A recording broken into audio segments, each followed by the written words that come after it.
Instrucciones para vivir en México.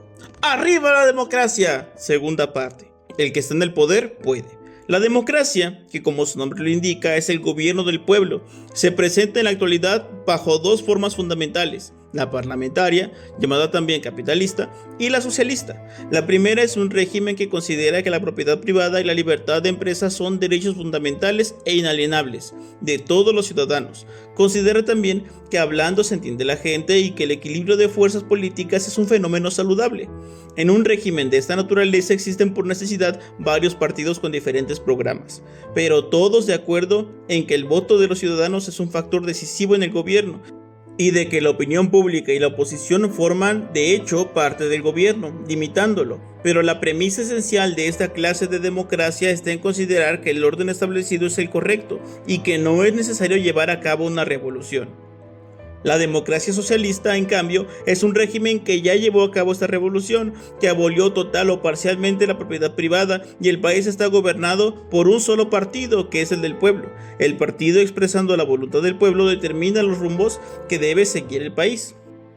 Como puede verse fácilmente por lo anterior, la democracia que existe en nuestro país es una mezcla de las dos explicadas anteriormente. Se llevó a cabo una revolución, pero no se abolió la propiedad privada. Hay voto y varios partidos, pero uno de ellos ha ganado todas las elecciones por mayoría aplastante desde hace 30 años. Por último, ese mismo partido está identificado íntimamente con la administración y gran parte de sus candidatos han sido anteriormente altos funcionarios.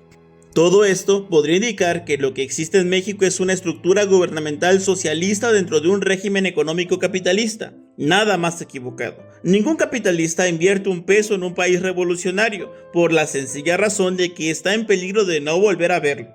México es una democracia parlamentaria, no solo porque hay elecciones y hay parlamento, sino porque, y esto es mucho más importante, en un sector importante de la población existe el convencimiento de que el orden establecido es el correcto y no es necesario llevar a cabo otra revolución. Un parlamento sin oposición o con una oposición nominal, incapaz de producir nunca una resolución contraria a las disposiciones del Ejecutivo, es un órgano inválido. Por otra parte, las diferencias doctrinales entre los dos partidos políticos que realmente existen son más bien de palabra que de dirección y se reducen principalmente a la afirmación reiterada por parte de la oposición de que el sistema electoral es un monopolio. Ahora bien, si existe monopolio, solo hay dos maneras de acabar con él. Una es por medios extraparlamentarios, es decir, por la rebelión armada. La otra es por medio de un programa atractivo de gran arrastre popular que rompiera el equilibrio que existe e hiciera indispensable una renovación radical de las instituciones. Pero una oposición conservadora en un status quo tiene de por sí las manos atadas y pocas probabilidades de lograr cambios de importancia. Ahora bien, una democracia parlamentaria con un parlamento nominal o simbólico es un régimen que ha perdido la participación indirecta del público en las decisiones gubernamentales. Un gobierno que no tiene que enfrentarse a una oposición vigorosa en las cámaras tiende por el hecho mismo a convertirse en un gobierno paternal. El ejecutivo sabe lo que el pueblo necesita y hace lo posible por proporcionárselo, lo mismo que un padre de familia satisfacer las necesidades de esta en la medida de sus posibilidades. Pero el problema es que ni el país es una familia ni el gobierno es un padre. Es mucho más difícil saber las necesidades de 40 millones que las de la gente que vive en la misma casa.